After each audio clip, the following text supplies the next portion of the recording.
As the winter of 1944 gripped Europe, Germany launched its last major offensive on the Western Front, what would come to be known as the Battle of the Bulge.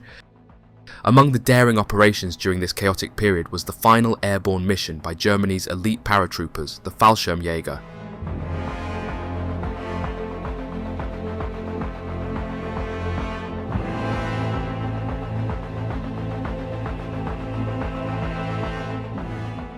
Codenamed Operation Stusser, the mission was meant to deliver a decisive blow behind Allied lines, cutting off crucial supply routes in the Ardennes, but instead of triumph, it would turn into a tragic disaster.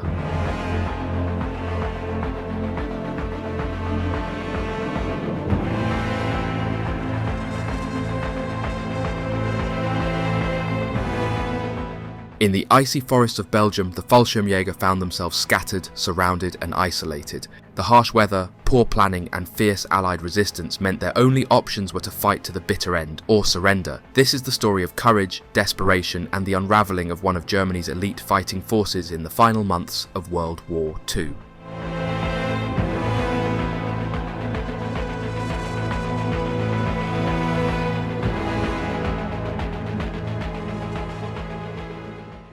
Operation Stusser was launched as part of Germany's final offensive in the west, known as Wacht am Rhein, Operation Watch on the Rhine. This large-scale campaign, which Americans recognise as the Battle of the Bulge, aimed to capture the strategically important Belgian port of Antwerp.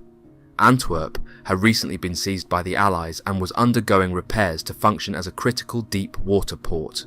Once fully operational, it would enable the Allies to significantly expedite the delivery of supplies, reinforcements and equipment directly to the front lines, eliminating the need for the slower, more vulnerable process of transporting them across France from channel ports. To reach Antwerp and disrupt the Allied supply chain, the Germans devised a plan to advance through the heavily wooded Ardenne forest. Their objective was to launch a powerful armoured thrust through this rugged terrain, a region considered challenging for large military movements due to its narrow roads and dense forests. The spearhead of this assault was intended to drive through the Eifel Plateau, a highland region in western Germany located between the Rhine and Moselle rivers and bordered by Luxembourg and Belgium. Despite the challenging conditions of the Ardennes and the underestimated strength of the Allied forces, this region was chosen for its vulnerability as the Allies had fewer defensive positions in the area, making it a crucial axis for the German counter-offensive. Operation Stusser, as an airborne assault, was designed to complement this larger offensive by disrupting Allied supply lines, communications and defences behind the front. The Germans hoped this combination of surprise, speed and armoured force would fracture the Allied defences, creating confusion and slowing down their ability to respond effectively to the advancing German forces. Adjacent to the Ardennes and Belgium's Haute-Venne, the German Eifel Plateau is divided into three distinct ridges, with the central ridge near the Belgian border known as the Schnee Eifel. This area was crucial to Germany's plans during Operation Wacht am Rhein, as it provided a strategic route for the German advance. The Ardennes itself, characterised by its dense forests, steep valleys and rolling hills, lay at the point where Belgium, Germany and Luxembourg converge. This region marked the dividing line between the British forces to the north and the American forces stationed to the south, making it a key target for the German offensive. Germany's high command, however, recognised the challenges of their plan. With the limited number of troops and dwindling resources available, they knew that capturing Antwerp, a critical Allied supply hub, was increasingly unrealistic. Senior military leaders urged Hitler to pursue a more modest and achievable objective. Despite their warnings, Hitler remained adamant in his belief that the offensive could break through the Allied lines. He was convinced that by driving a wedge between the British and American forces, the German army could isolate and defeat them separately. Hitler's strategic vision went beyond just the Western Front. He believed that once the Allies were forced into retreat or disarray, he could redirect the Wehrmacht's focus and resources to the Eastern Front to counter the growing Soviet threat.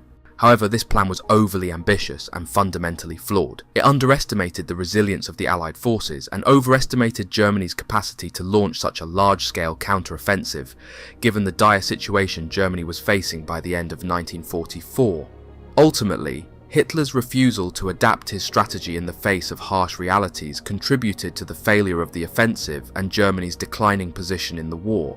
In the German offensive of 1940, panzer divisions had famously bypassed the heavily fortified Maginot Line, which had been constructed to protect France's eastern frontier. Instead of attacking this formidable line head-on, the Germans surged through the Low Countries using speed, surprise and concentrated armour to outflank the French defences. This maneuver resulted in a swift and decisive victory, leading to the rapid collapse of France. However, by 1944, the situation had drastically changed. The once dominant German armies were now in full retreat on all fronts, and the Axis powers faced a mounting existential threat as the Allies pressed in from both the east and west. The German borders were now under direct assault, and the American army had already captured the historic city of Aachen in October 1944. The fall of Aachen carried immense symbolic weight. As the ancient seat of Charlemagne and the former capital of the Holy Roman Empire, it represented a key part of Germany's cultural and historical identity. Its capture by American forces not only marked the first major German city to fall into Allied hands, but also underscored the gravity of Germany's deteriorating position in the war. The psychological impact of losing Aachen signalled to both the German leadership and the population that the Reich's defensive perimeter was collapsing, and the Allied forces were now on the verge of breaking into the heart of Germany itself. By December 1944, the Western Front stretched across a vast 450 miles, but the Germans focused their offensive on a relatively narrow 85-mile sector, from Monschau in the north to Echternach in the south. This particular stretch of the front was chosen because it was one of the weakest points in the Allied line. Defended by exhausted US troops, this area had become known as the Ghost Front due to its relative inactivity. American forces stationed here were engaged in rest and refitting operations, making them less prepared for any major assault.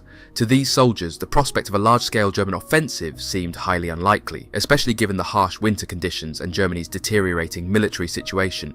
At the same time, experienced German units were also in a state of rest and reorganization. However, unbeknownst to the Americans, the German High Command was quietly amassing a large and well-equipped force just behind their lines, hidden from Allied reconnaissance and intelligence efforts.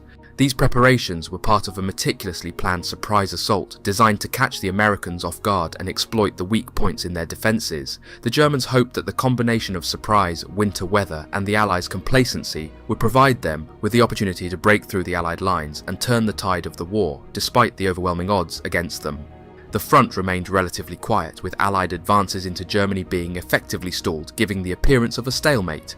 However, behind the scenes in Germany, extreme total war measures were being implemented in a desperate bid to gather the necessary manpower for one final counter-offensive.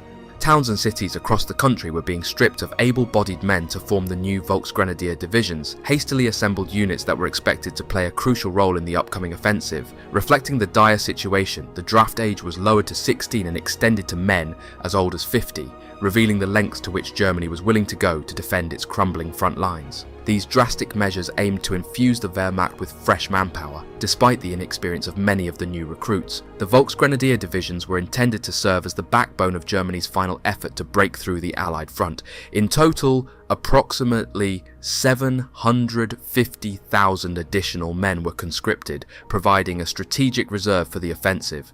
This reserve force consisted of 25 Volksgrenadier divisions and at least 6 Panzer divisions. The hope was that this surge in manpower and mechanized strength would be enough to launch a decisive counterattack that could reverse the tide of the war, reclaim lost territory, and force the Allies into a defensive position. Yet, the reliance on inexperienced and often undertrained troops, alongside dwindling resources, highlighted the growing desperation within the German High Command. Field Marshal Gerd von Rundstedt, Commander-in-Chief West, was entrusted with leading the ambitious German counteroffensive known as Wacht am Rhein, or Operation Herbstnebel, Autumn Mist. This large-scale offensive, which aimed to break through the Allied lines and drive toward Antwerp, involved 3 German army groups, H, B, and G. The primary and most powerful thrust was assigned to Army Group B under the command of Field Marshal Walter Model. Model's assault would be spearheaded by the heavily reinforced 6th Panzer Army, which included some of Germany's most elite units. The 6th Panzer Army was a formidable force, consisting of 4 elite SS Panzer divisions, 4 newly created Volksgrenadier divisions, and the reconstituted 3rd Parachute Division. The 3rd Parachute Division had previously suffered significant losses during the fighting in Normandy, but had been rebuilt and re-equipped in preparation for the offensive. Before being reassigned to the Ardennes, elements of the division had been engaged in intense combat in the Duran Forest. Now, its 5th, 8th and 9th regiments were tasked with advancing westward to clear the path for the powerful armoured thrust led by the 6th Panzer Army. The spearhead of the 6th Panzer Army, under the command of SS Sturmbannführer Major Joachim Peiper, was Kampfgruppe Peiper, an elite mechanised unit. Piper's forces would be at the forefront of the attack, with the 3rd and 5th Parachute Divisions serving in infantry roles within the 1st SS Panzer Corps and the German 7th Army, respectively, despite traditionally being airborne units. Their role in the ground offensive was crucial to ensuring the success of the Panzer divisions. In addition to the ground assault, the German battle plan included a key parachute drop intended to disrupt the Allied defences and sow confusion. On December 17th, Kampfgruppe von der Heydte was assigned a critical mission to carry out a parachute assault in the Ardennes, securing key positions that would hinder the Allies' ability to respond to the larger offensive. This small but strategically important airborne operation was designed to pave the way for the massive armoured thrust that followed, highlighting the multifaceted nature of the German strategy during the Battle of the Bulge. On December 8th, Generaloberst Kurt Student, commander of Army Group H and former leader of Germany's airborne forces, was given just 8 days to prepare an airborne assault in support of the 6th Panzer Army's offensive during the Ardennes campaign. To execute this mission, codenamed Operation Stösser Falcon, Student quickly selected Oberstleutnant Friedrich August Freiherr von der Heydte, a Bavarian aristocrat and an experienced paratroop commander, to lead the operation. Von der Heydte was tasked with organising a battalion-sized unit of Fallschirmjäger, paratroopers, for the daring mission, despite the limited preparation time. To form the necessary battle group, von der Heydte drew men from various battalions of the 1st Parachute Army, which was under the command of Generalleutnant Eugen Meindl. This composite unit was made up of 4 infantry companies, a heavy weapons company, and additional pioneer and signals platoons, all designed to carry out a fast and effective airborne assault. The mission would involve penetrating Allied lines, seizing key positions, and disrupting communications, creating chaos that would facilitate the larger German offensive. Student's decision to place von der Heydte in charge was based on the latter's extensive experience and proven track record. Having started his military career as an anti-tank company commander, von der Heydte had volunteered for the airborne forces in August 1940.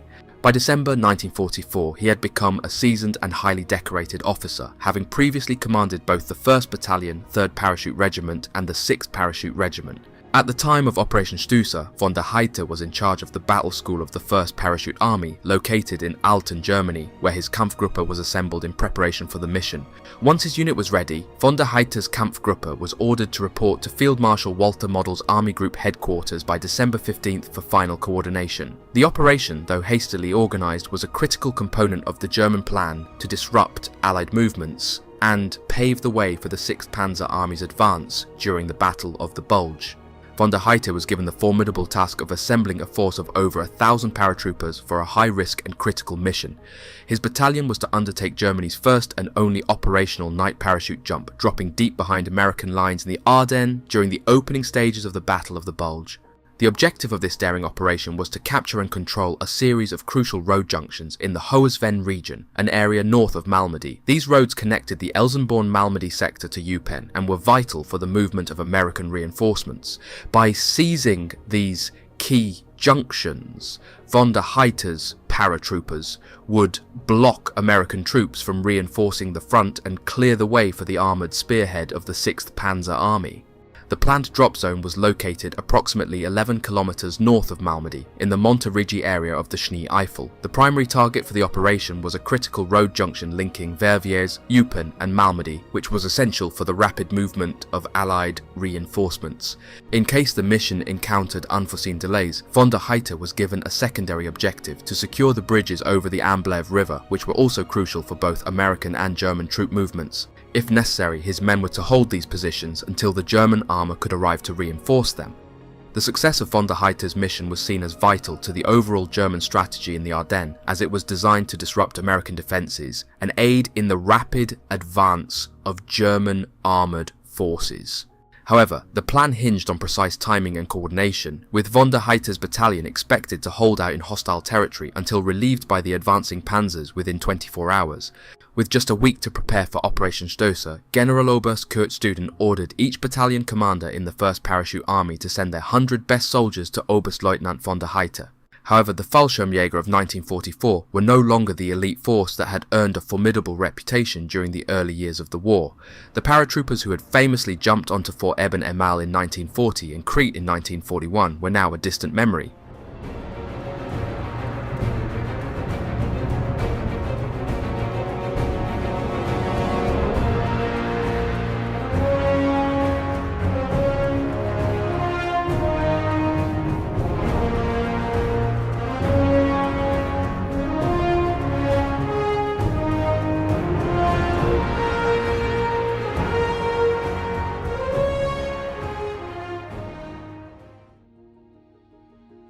many of the men being sent to von der Heiter's unit weren't even parachute qualified. Although the Fallschirmtruppen numbered 150,000 by D-Day, only 30,000 of those soldiers were trained paratroopers.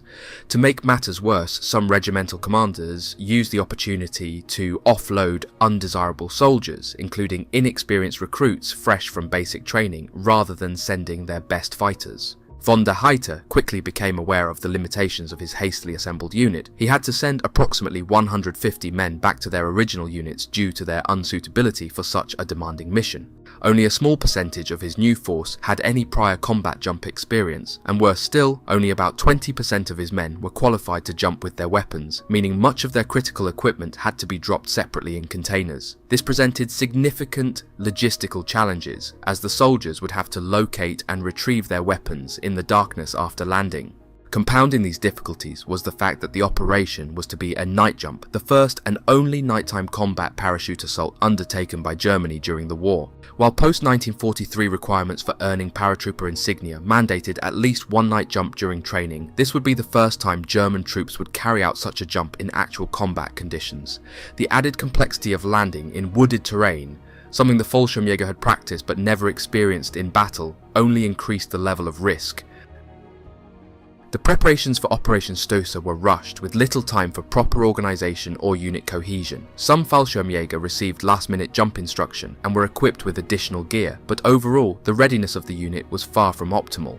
To further complicate the mission, von der Heiter's transport fleet consisted of around 100 Junkers Ju-52 aircraft, flown primarily by young and inexperienced pilots who had little or no experience in high-risk airborne operations of this scale. The rushed nature of the operation, combined with these operational shortcomings, made Operation Stoße an exceedingly precarious undertaking from the outset. Von der Heiter operated under the command of SS Obergruppenführer Josef Sepp Dietrich, the leader of the 6th Panzer Army, which was tasked with spearheading the primary armoured offensive in Wacht am Rhein.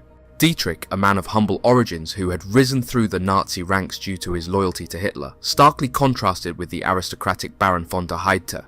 Born into a peasant family in Bavaria, Dietrich's early life as a butcher's apprentice and his involvement in the Nazi beer hall putsch were worlds apart from von der Heiter's aristocratic upbringing. Dietrich's loyalty to Hitler was cemented during events like the Night of the Long Knives, where he personally led the execution squad that assassinated SA leader Ernst Röhm, further advancing his standing in the regime. When von der Heiter met with Dietrich to discuss the details of Operation Stoße, he encountered several significant challenges. Dietrich's headquarters was unable to provide the essential aerial reconnaissance or photographs of the planned drop zones, critical information for such a high-stakes mission. This lack of support added considerable risk to an already precarious operation. When von der Heiter asked for carrier pigeons as a backup means of communication in case radio systems failed, he was met with disdain from Dietrich, who, reportedly drunk at the time, mockingly replied, quote, "This is an army, not a zoo. If I can run a panzer army without pigeons, then you should be able to lead a Kampfgruppe without them." End quote. Despite these setbacks, Operation Stoße incorporated some deceptive tactics to help offset the lack of direct support. As part of the plan, 300 straw-filled paratrooper dummies fitted with old parachutes would be dropped alongside von der Heiter's Fallschirmjäger to create the illusion of a much larger airborne force.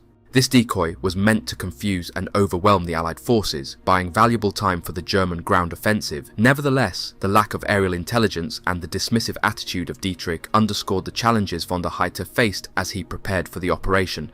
Even with these obstacles and the lack of crucial resources, von der Heiter pressed on with the mission, determined to make the best of what he had. His ability to adapt to the situation, despite the glaring inadequacies, would be a testament to his experience and resilience as a paratroop commander.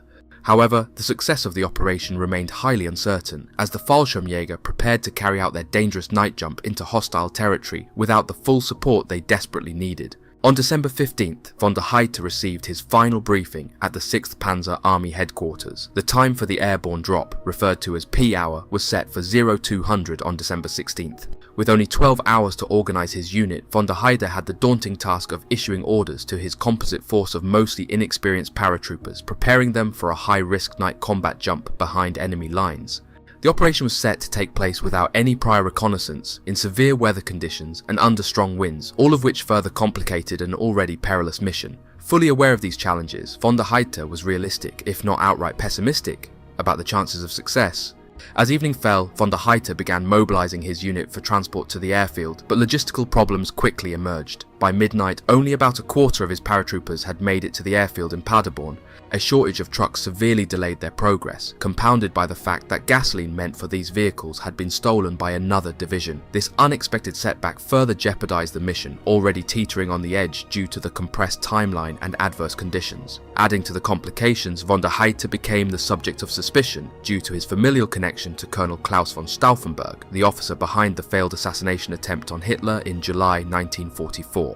This connection prompted the 6th Panzer Army to launch a formal investigation, suspecting that von der Heydte might have deliberately sabotaged the operation. Despite these suspicions, the parachute assault was delayed but did eventually proceed, though it was far from the original plan's timing.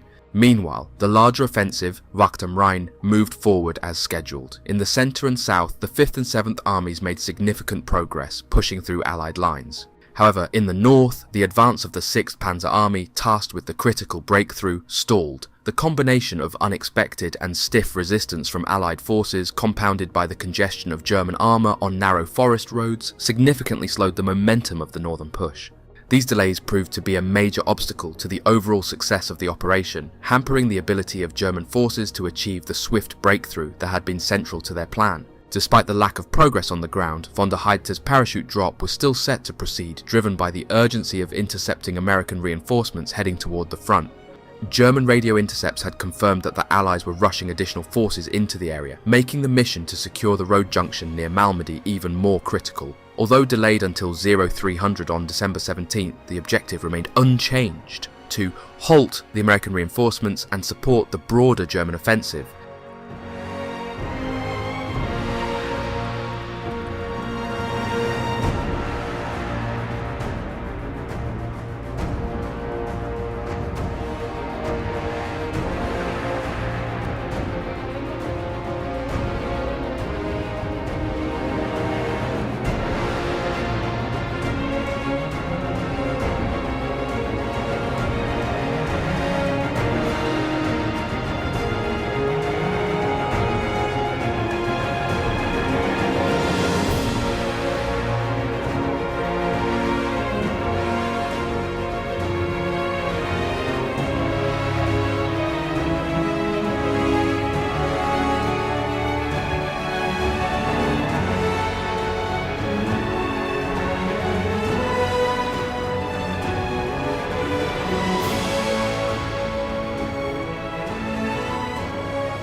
By midnight on December 16th, Kampfgruppe von der Heydte had assembled at the airfields and began boarding 112 Junkers Ju-52 transport planes.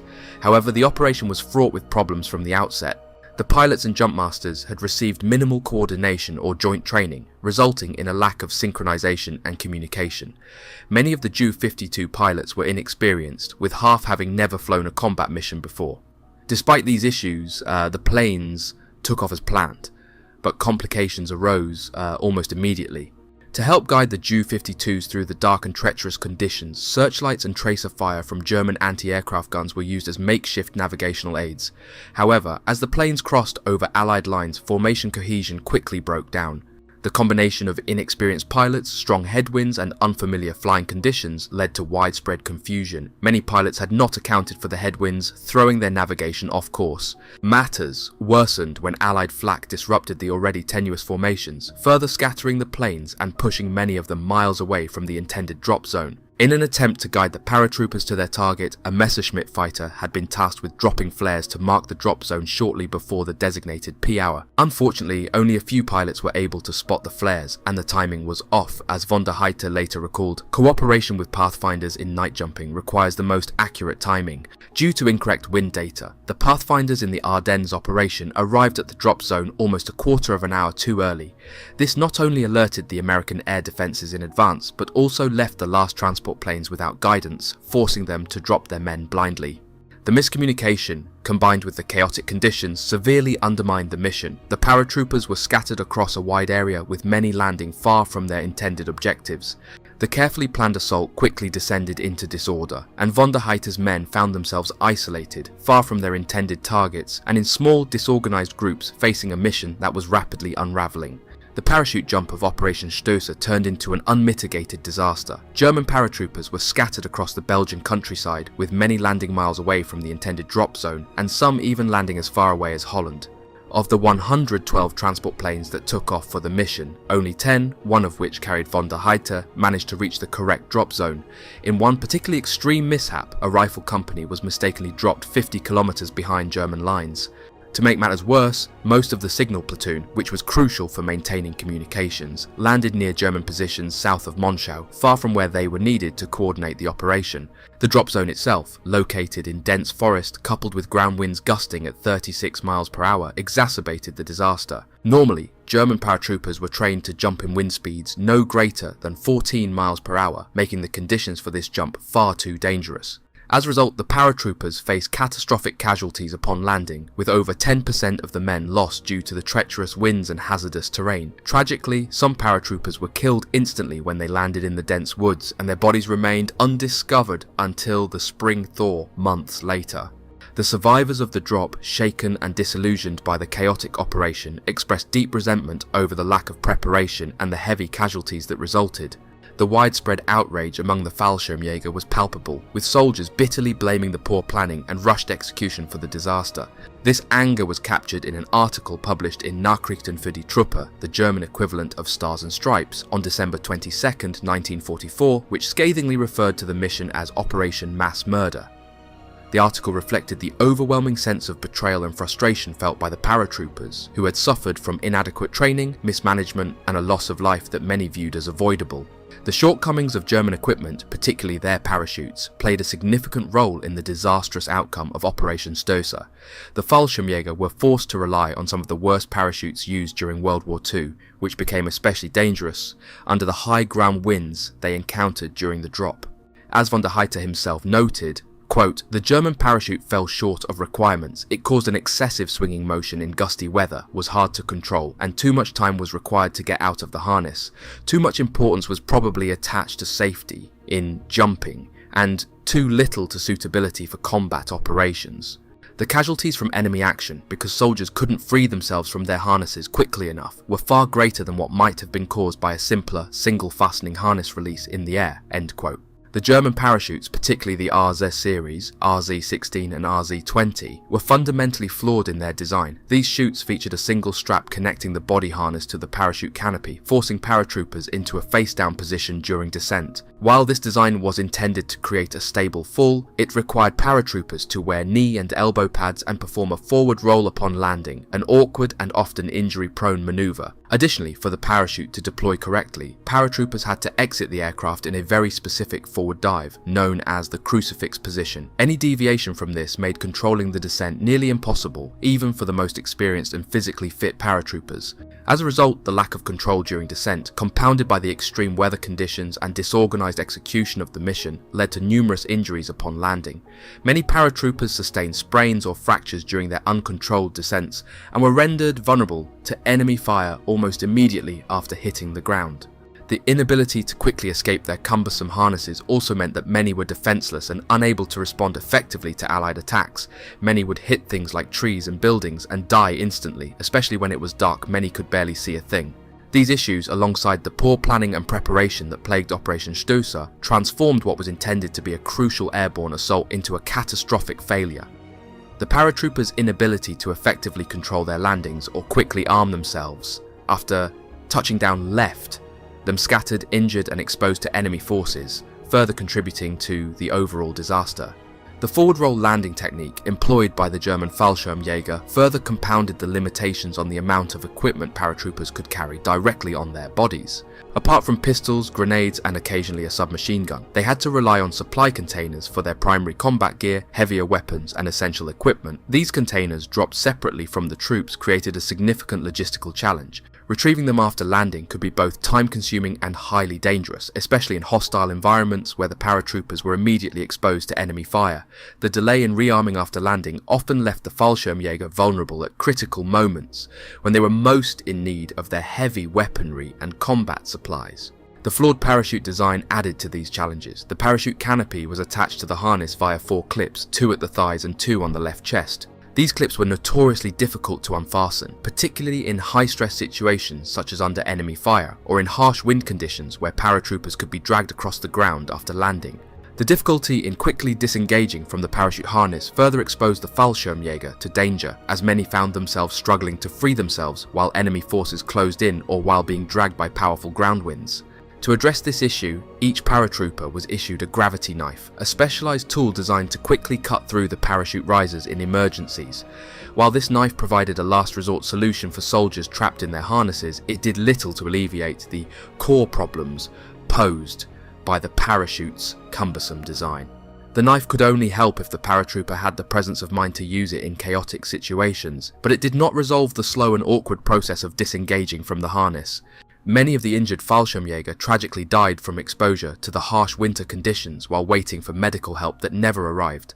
Von der Heydte himself, still recovering from a previous accident, had his left arm and shoulder in a splint and used a captured Russian triangular parachute for the jump. This design, notably superior to the German model, had less oscillation during descent and was steerable, which allowed von der Heydte to select a safer landing spot.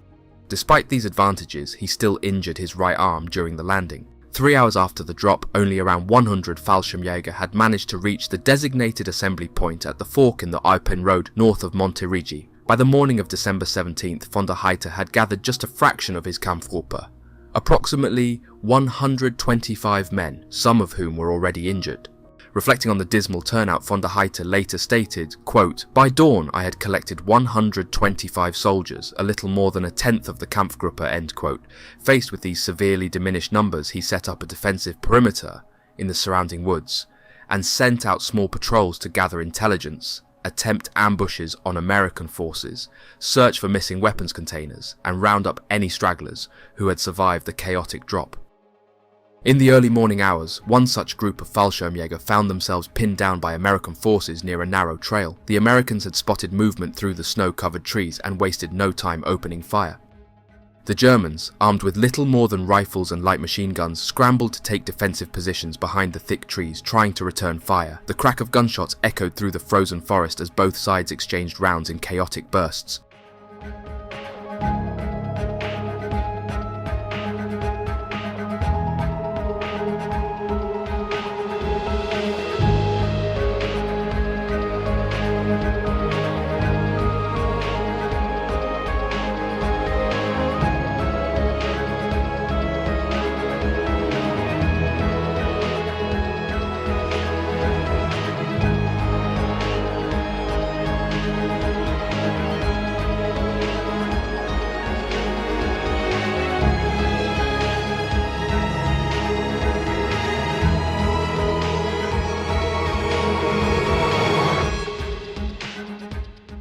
A German paratrooper, known only as Oberjäger, recalled the terror of those moments. "We couldn't see them, but we could hear them. The snow muffled everything except the gunfire. We had no idea how many there were, but the rounds were coming from every direction. The trees gave us some cover, but we were scattered, and it was impossible to organize a counterattack." As the firefight intensified, the Germans tried to flank the Americans, moving through the underbrush, but the deep snow slowed their advance. The Americans, better equipped and with clear lines of communication, held the upper hand. The difficulties created by the RZ parachute further exacerbated the situation. Due to the inherent challenges of jumping with weapons while using the flawed design, only a small percentage of paratroopers had managed to jump with their firearms, and many of the essential weapons containers had been lost or scattered during the drop. As a result, a significant portion of von der Heydte's men were left without rifles or adequate firepower, rendering them severely underarmed. This shortage of weapons left the unit ill-prepared to engage in any meaningful combat or defense. To make matters worse, the signals platoon, which carried the unit's vital radios, had been stranded 50 kilometers away. This left von der Heydte and his men completely cut off from communication with the rest of the German forces, further isolating them in the Belgian countryside. Without the ability to coordinate with higher command or request reinforcements, the paratroopers were left in a precarious and unsustainable position, facing mounting difficulties as the hours passed and American forces began to organize their response. Von der Heydte found himself and his men isolated, approximately 8 miles from the nearest German ground forces, with no way to contact them. In an effort to establish communication or link up with elements of the 6th Panzer Army, he dispatched reconnaissance patrols.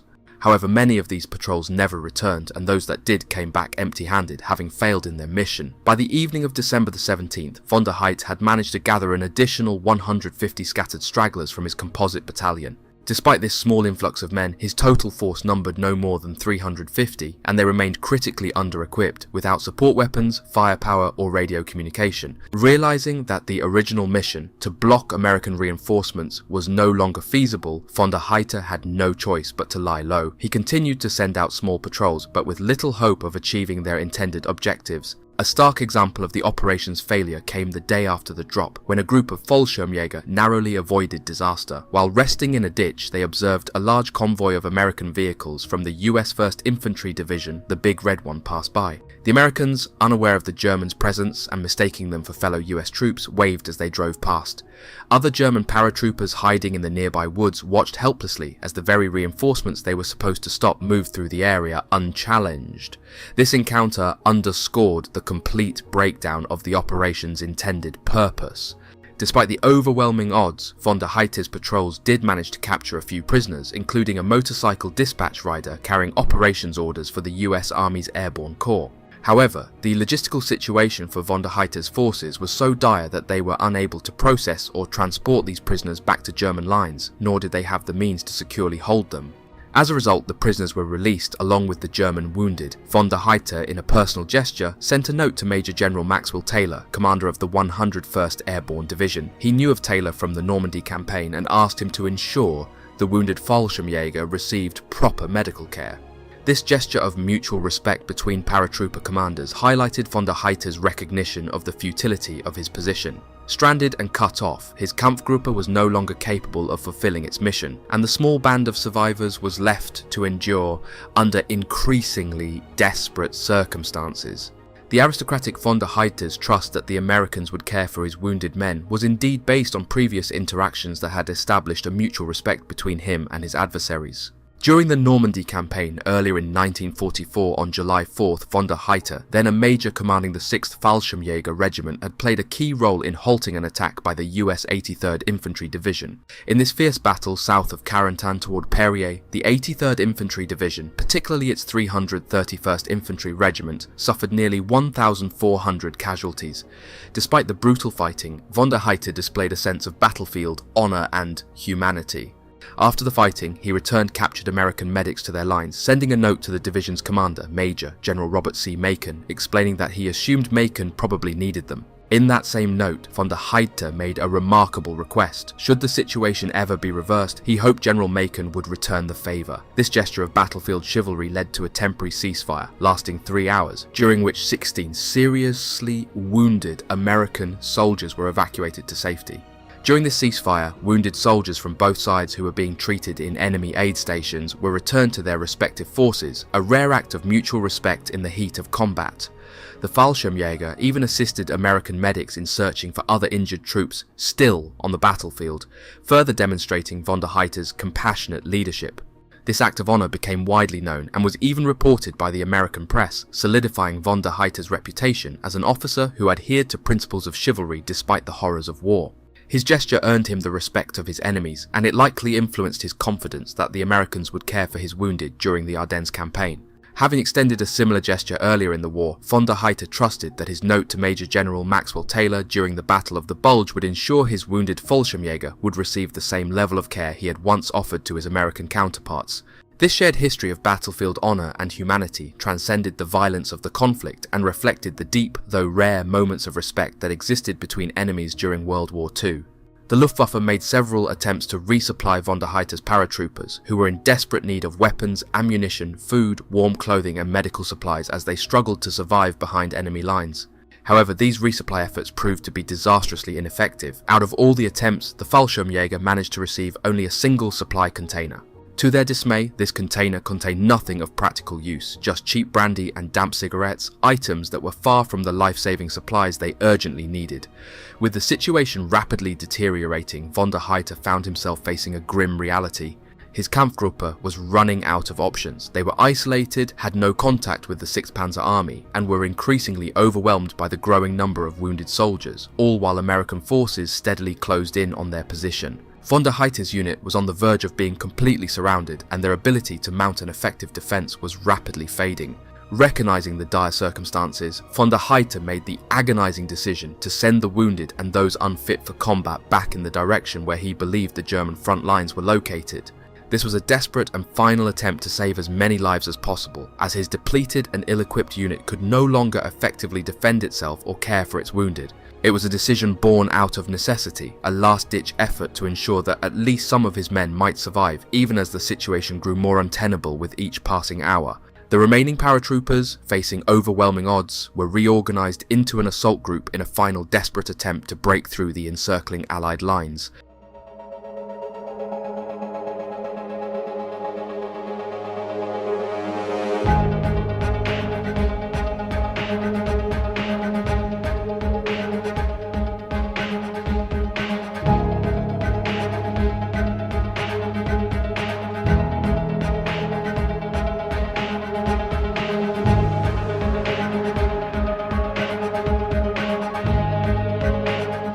Unbeknownst to the Germans, a well-armed American force had entrenched themselves in a series of defensive positions along a ridge, with machine gun nests, artillery support and heavy infantry patrols covering all approaches.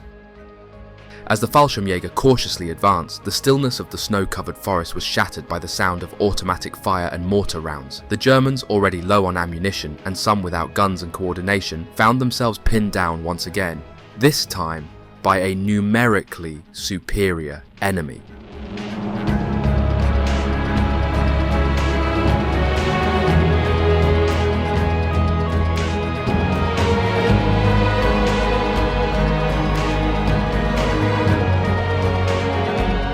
The intensity of the firefight was captured by one of the surviving German soldiers, Oberfeldwebel Weiss. We heard a loud crack and the first of our men fell. We didn't see where the fire was coming from, but we knew we were in deep trouble. The Americans had fortified their positions well. They had machine guns, mortars and snipers. Every time we tried to move, the fire intensified. We were trapped.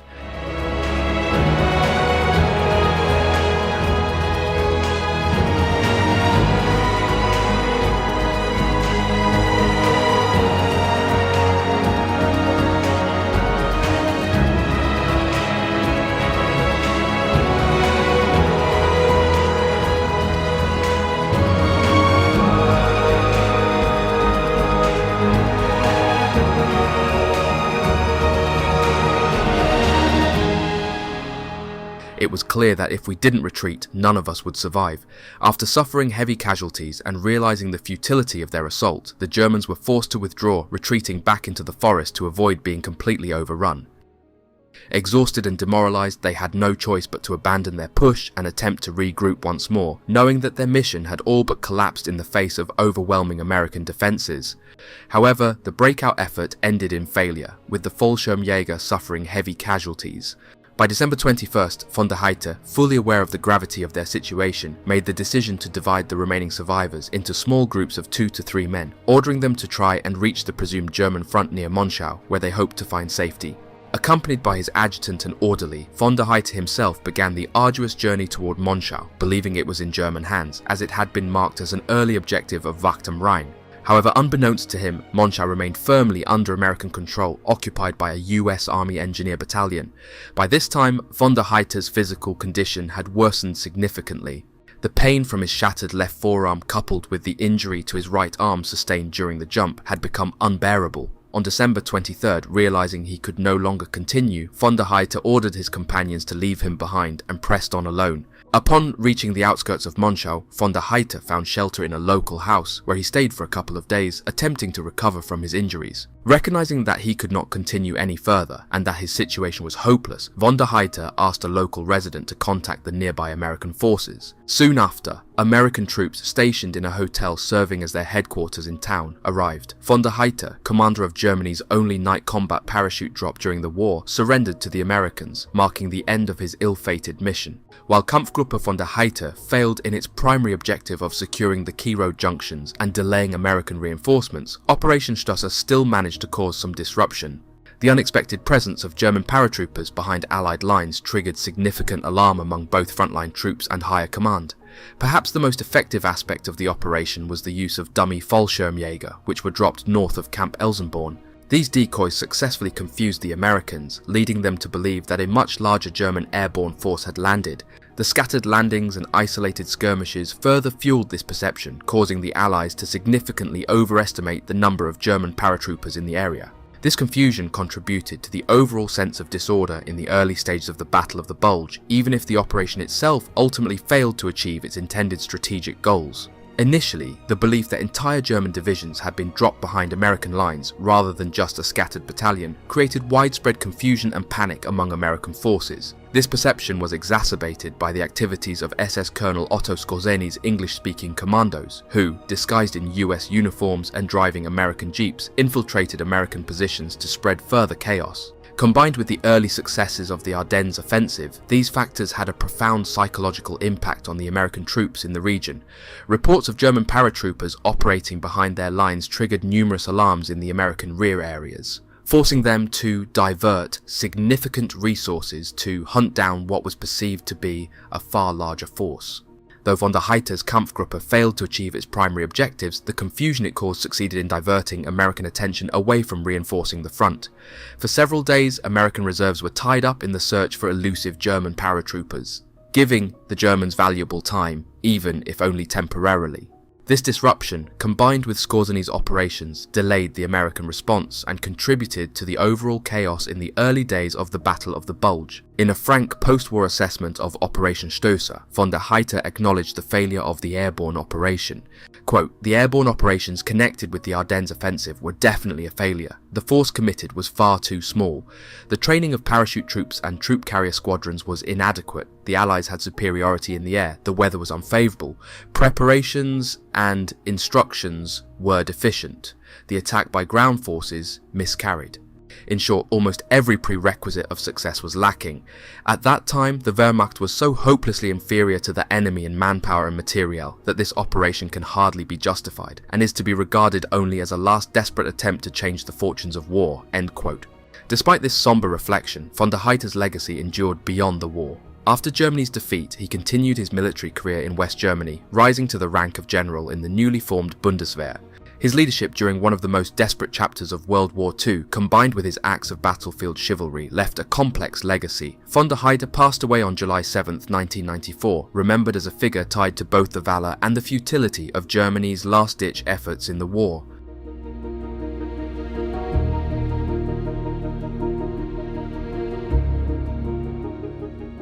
Due to poor weather conditions and navigation errors, the paratroopers were scattered across a wide area, with only 300 managing to regroup with their commander, Colonel Friedrich von der Heydter. This meant that roughly 1,000 German soldiers were either killed, captured, or rendered ineffective during the operation. Many were killed by disastrous landings in the harsh, foggy weather, as they were dropped far from their intended target and often in isolated, enemy-held territory. These scattered soldiers were quickly picked off by American patrols or captured before they could organise. Those who managed to link up with the main squad faced casualties when they were breaking out or when going off and finding other stragglers and never returning. Additionally, those who managed to land somewhat near their drop zone were still vastly outnumbered by the Americans. These paratroopers engaged in several small but intense skirmishes with US forces, further contributing to German casualties. The combination of bad landings, poor coordination, and the overwhelming American response meant that Operation Stoesser ended in a total disaster. On the American side, casualties were relatively light in comparison. Although the scattered German forces did initiate a few firefights, they were quickly overwhelmed by the well-prepared Allied defences. The exact number of American casualties remains unclear, but they were minimal given the scope of the operation. The Germans, on the other hand, suffered both heavy losses in terms of manpower and a significant blow to their morale. Due to a combination of rush planning, poor weather conditions, and the deteriorating state of the German military in late 1944, the operation was conceived hastily as part of Hitler's larger Ardennes offensive, the Battle of the Bulge, which was designed to deliver a surprise blow to the Allies and force a negotiated peace. The Germans were under immense pressure to reverse the tide of the war, and as a result, many of their military operations were poorly planned and executed with little room for thorough preparation. Operation Stoesser was no exception. The airborne assault was meant to seize a critical crossroads near Malmedy, which would disrupt American supply lines and hinder their ability to reinforce their front lines. The Germans were ill prepared for such a complex airborne operation at this late stage in the war. Many of their paratroopers lacked sufficient training, as the elite Fallschirmjäger units had been heavily depleted by years of brutal fighting. Supplies and equipment were in short supply, making it difficult to properly outfit the troops for the mission. Furthermore, the operation was rushed due to the overall timetable of the Ardennes offensive. The Germans had to act quickly before the Allies fully realised their intentions, leaving little time for meticulous planning or thorough reconnaissance. Overall, the combination of haste, poor planning, inadequate preparation, and unfavourable weather conditions turned Operation Stoesser into a disaster. The failure of the operation was indicative of the declining state of the German war effort, where desperation often led to poorly executed strategies with catastrophic results. And with that, we wrap up today's video. I'm incredibly grateful to have you here until the end. Your support truly means the world to me. A huge shout out to my amazing patrons. If you'd like to support the channel or get access to some exclusive content, the links to my Patreon and Instagram are down below. I hope you learned something new, and as always, I'll see you in the next adventure. Take care and goodbye for now.